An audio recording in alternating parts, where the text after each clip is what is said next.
Xo'sh, hurmatli obunachilarimiz, qaranglar, Qo'shko'pir avtosavdo Zontik bozorimiizda sizlar uchun 10 yaqin mashina ko'rib beradilar. Endi hammasini o'qib chiqib turibdim men. Birinchi 22-yil edi bu? 23-yil mexanik jentrani pulsiz 1 so'msiz beramiz. Ana shuni o'zingiz bilinglar. Qolgan mashinalarimiz shu atrofi kraskasi 100% toza, diska-miskalar qo'yilgan, metal ham mavjud bor.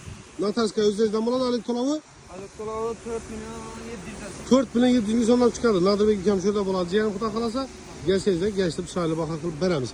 Bundan boshqa hozir ro'yxat tuzib o'tiribdilar. Bir qancha sizlarga aksiyalarni qo'yib beradilar. Sotuvda mashinangiz bo'lsa, bemalol kelsangizlar bo'ladi, chunki Zontik bozorimizning zontiklarini düzligina xudo xolasa komfort sharoit hizmetib bemalol mashinalaringizdan qo'ysangiz bo'ladi, o'zingiz ham chiroyli savdo qila olsangizlar bo'ladi, hurmatli obunachilarimiz. Hozir ham meni ustunlarni ishlab turibmiz, to'g'ri tushunyapsizlar.